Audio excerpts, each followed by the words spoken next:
everybody, and everybody online. Thanks for joining us. My name is Zach.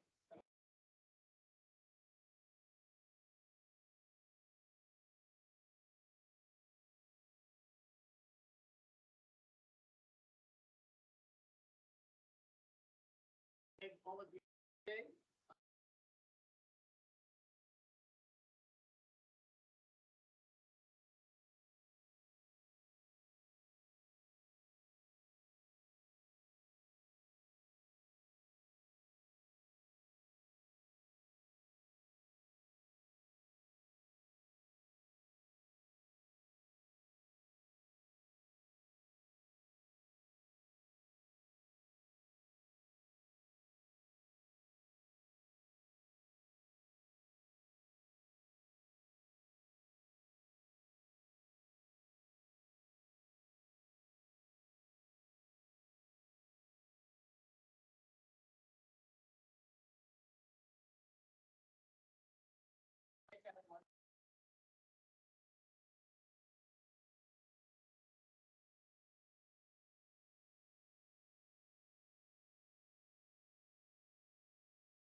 So bear with me if it doesn't, hopefully this will meet your expectations.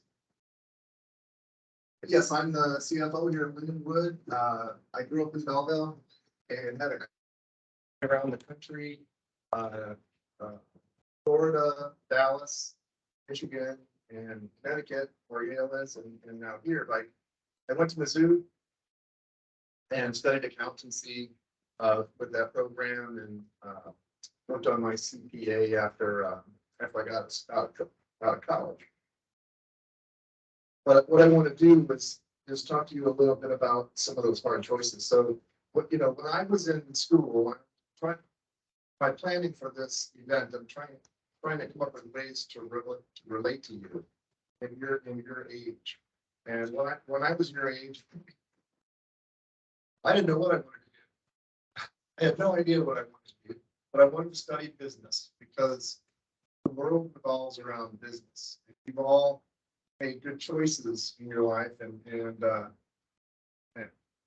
are bettering yourself in a lot of ways, and I'm very proud about that. But when I first got out of college, I had a number of starts. I had a number of jobs that I took that I didn't care for.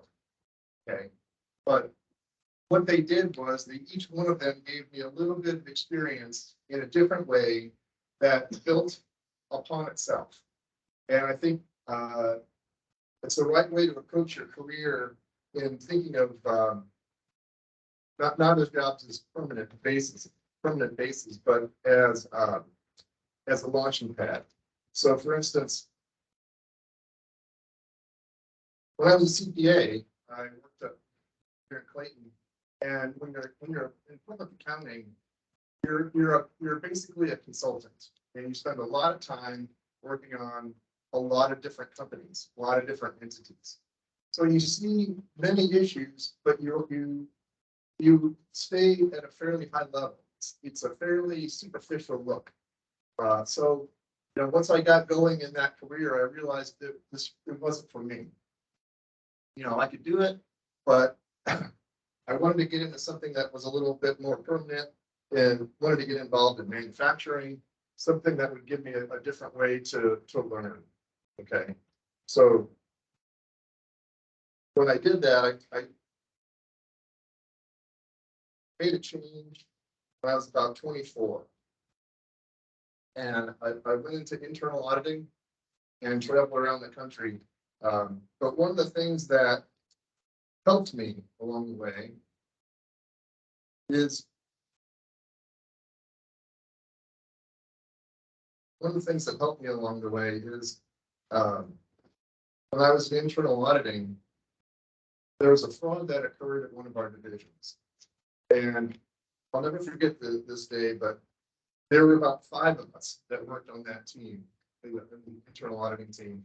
And the hard choice came up they needed someone to go in and help clean up a business. And it was remote.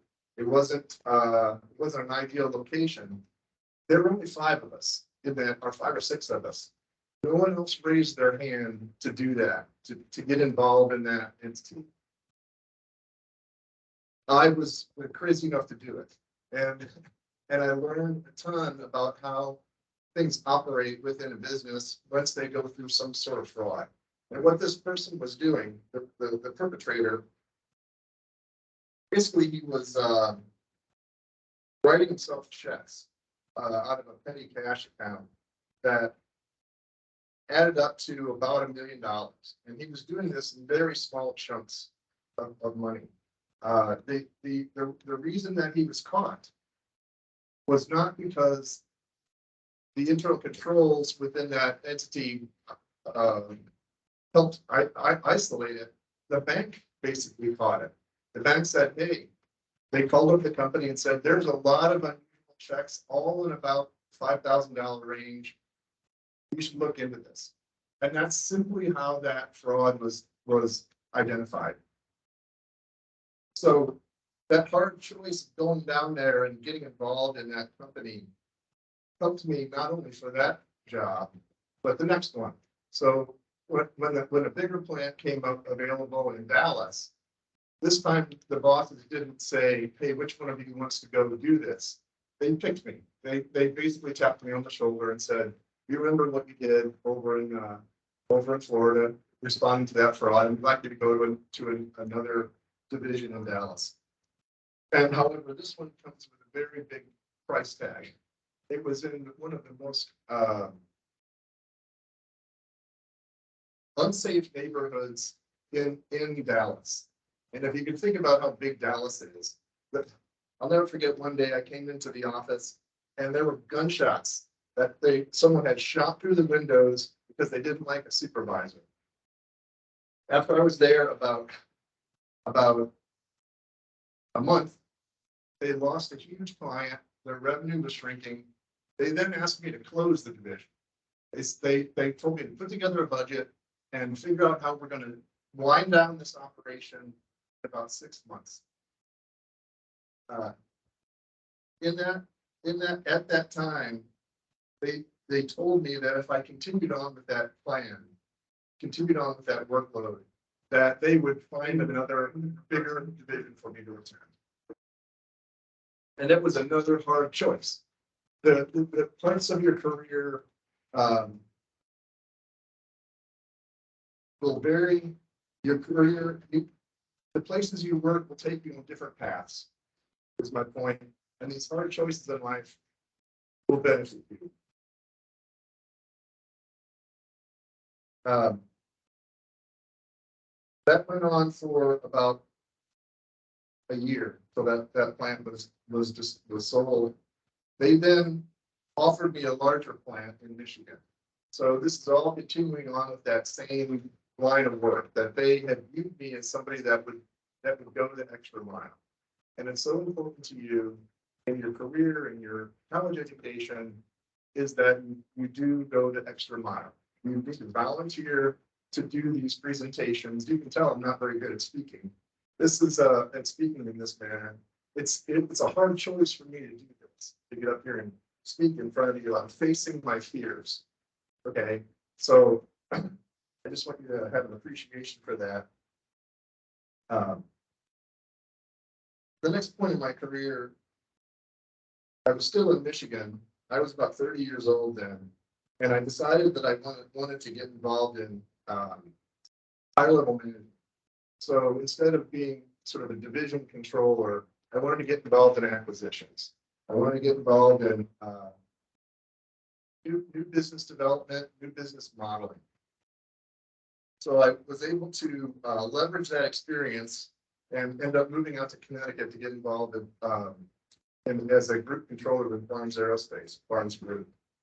And that career took me, that position kept me engaged for about 4 years.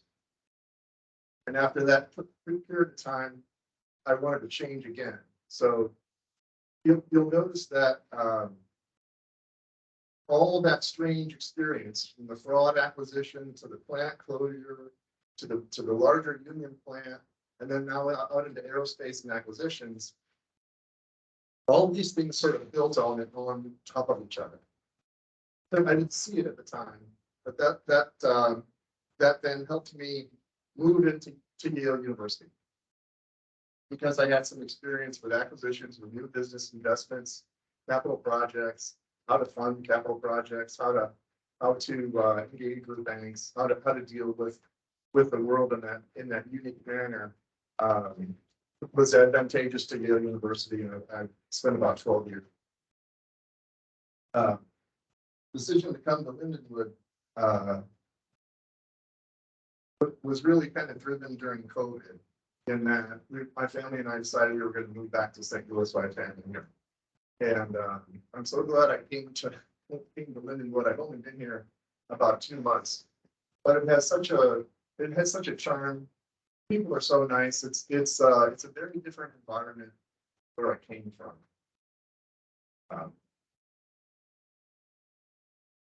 At any rate, the integrity and honesty that you have will also carry you a long way in your career. I can't tell you how many times people that were close to me, but they weren't all that honest. They weren't all that honest about how they approached their daily life. They were essentially stealing time from the entity instead of working hard. And it's one of the things I'm proud of. I recommend that you volunteer to do things like being the treasurer of your team, that you get out there and do something more. In order to get noticed by an employer, you have to fill out your resume, as you all know.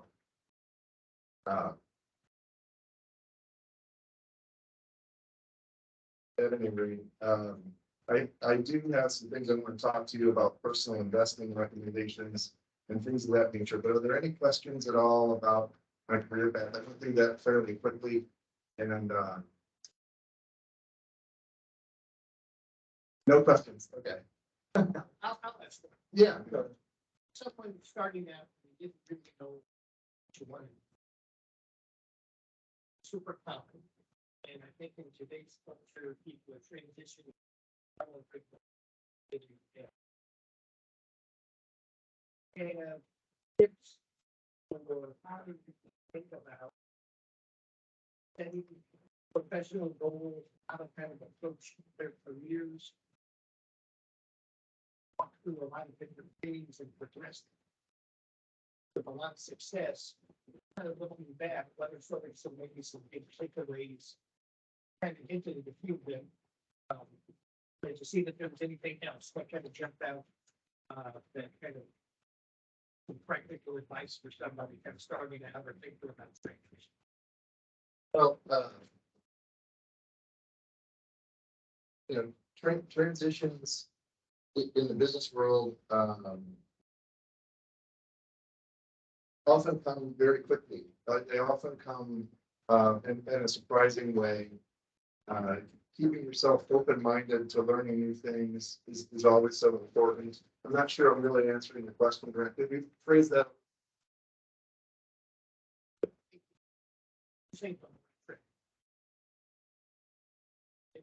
Starting out, but steps to take or things to think about. It's the one thing you can talk about that.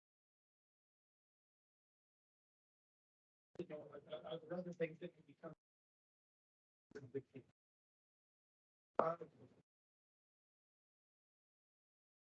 I've watched a lot of people excel, and I've watched a lot of people derail their own careers. And the people that do well, in my opinion, are the ones who simply want to make their world a better place. They put the effort into working on bettering the environment in some way that's bigger than just their job. So you'll see people at Lindenwood. There's a lot of people that volunteer at Lindenwood to do things to help students and to help people. But those extra things in life will take you a long way. Will take you a long way in your career. It's hard to describe, working in business. It's challenging. It's difficult in finding the right mix of choosing your own path every day. It's something that is naturally, some people are naturally good at prioritizing their work, and some people need a little more structure in their life. So I just think it's important that whatever you do, you go plan, you approach your job with structure behind what you're going to do, what you're going to accomplish. Take the hard steps. Okay. In my opinion, when it comes to switching, I'd like to switch gears a little bit to talk about investing, both for saving for your retirement and also just investing in general. What I can recommend to you is that if you're involved in investing in equities, in company stock, so there's a rule of thumb that if you buy individual stocks, you will likely not perform as well as the overall market, the S&P as a whole. Professional money managers often perform with a rate of return that's less than just straight S&P 500 return. There's a lot of reasons for that. So I just recommend you take your investing cautiously and maintain a mix of about 50-50. You know, if you're starting to invest in one individual companies, you probably also want to invest in like a low fee index fund to manage a portfolio that's diversifying your risk is also very important. That's what I do, and I will say that I've never once outperformed the market. And I've been doing this a long time. You know, I've done quite well in saving for my retirement. I just recommend that you start as soon as you can with your saving for retirement, because I've noticed a lot of people that don't start in their 20s, they have a hard time retiring at 60 because they didn't start in those first 10 years. The market appreciation, the compounding of your assets will continue obviously all the way up until you retire, but those first years of just getting started is just so important. So make those choices. I get to see a little bit of, you know, so I work in finance. I get to see what percentage of people that don't take advantage of their company's 401k or the retirement match that comes from that most employers offer. It's a shockingly high percentage. It's something like 40% of people don't participate. And don't be one of those 40. You know, do the right thing. Does anyone have any questions on investments? Do you guys all maintain your own investments or not yet? What do you like for? Mostly buy something. Yeah. Yeah, that's great. I mean, you can also pick a low cost index fund that's specific to technology and invest in a broad manner that way. A pool of companies, you know.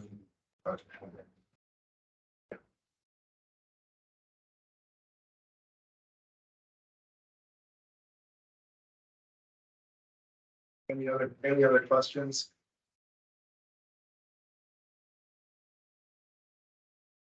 Okay. Your advice that person you invest in and speaking about. That could always be sensitive going on. Others of the high gates companies and high situation companies are every day laying on people that have affect the markets. You advise for someone that is investment, others that sort of joining the market right now or still waiting for the economy. Yeah, I didn't hear all of that. Could you speak a little bit like that? Past the companies is made either or big companies have been laying off people, firing people.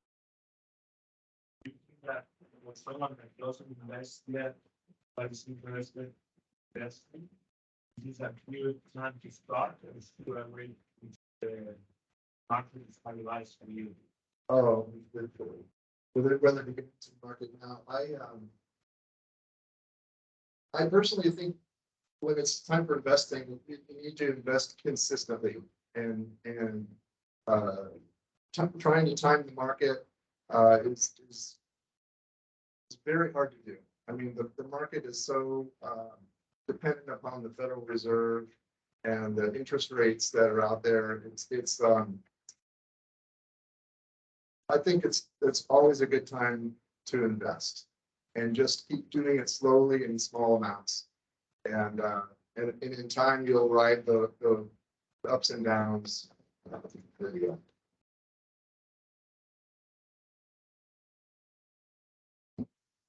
Okay. Well, that's my spiel. Well,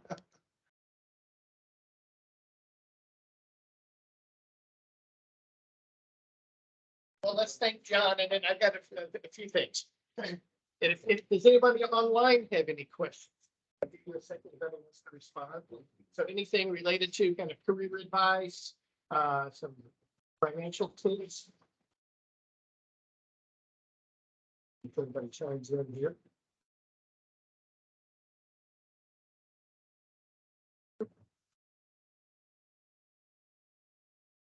All right. I appreciate, it's good hearing stories. It's good hearing other people's experiences because I think you learn a lot from what they've had to walk through, and what their key takeaways are.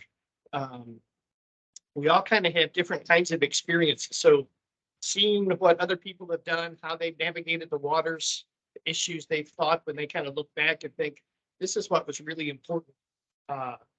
It's important to listen to those things. I think shared from his heart really what he's walked through, which I think is important.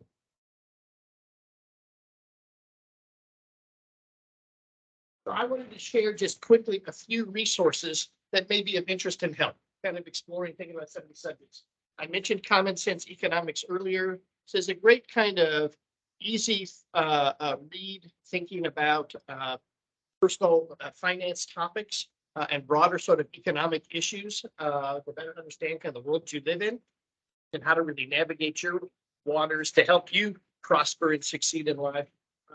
That's worth a read. You can pick that up easy on at Amazon, and we'll probably raffle off a copy or so over the course of the month. For those of you starting out, so students, even employees that are here, I know that we've got some employees today. You should take advantage of the Lindenwood Career Services. They have an immensely rich amount of resources and different kinds of activities and initiatives that can help you just start strategically thinking about opportunities. How do I really start mapping out my career? I may be kind of undecided, or I'm not sure about where to go and which directions to take. If you go check out their website, and then there you can find them anywhere, all over social media. So definitely take advantage of exploring the career services. And then finally, I was just searching around online. Obviously, there's lots of great tips and tricks and things to think about. So if you go to lifehack.org, this is a great resource that just had, you got the link up here. You can find it online as well. A set of books thinking about how to plan your future. So setting goals, setting sort of life goals, professional goals, career goals. And so it's, we're wrapping up the semester soon. You're going to have a, summer break. Find some stuff to kind of enrich yourself. So kind of invest in yourself this summer. These could be some awesome quick reads that could sort of get you in the mindset thinking about your future. All right, as we kind of wrap up today's session,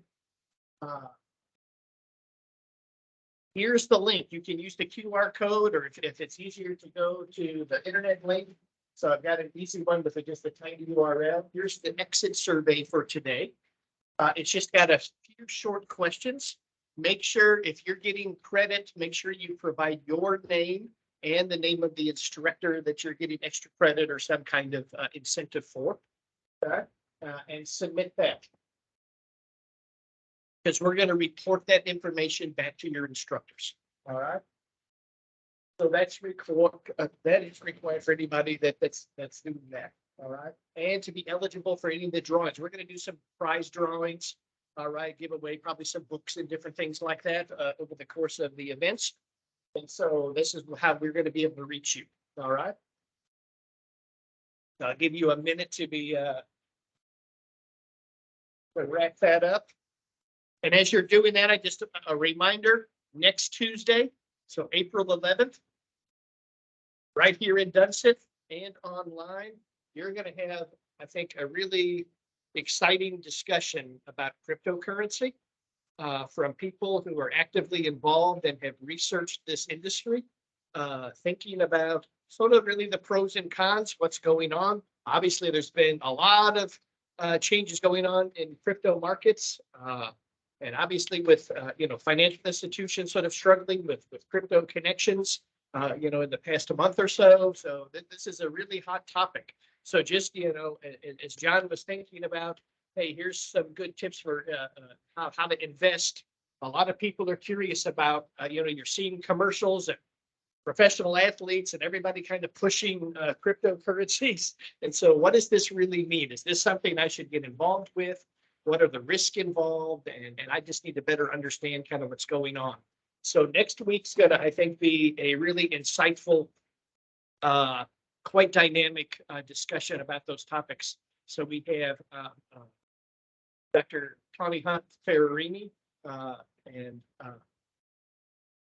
Jim Mascara. This went blank.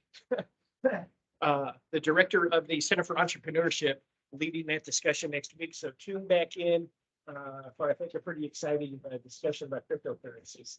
And then with that, that's it. We're done. So we got out a little early today, which is all right because it's extremely hot right here in Dunseth Auditorium today on campus. So we're struggling without air conditioning. So thanks, everybody, and we'll see you next week.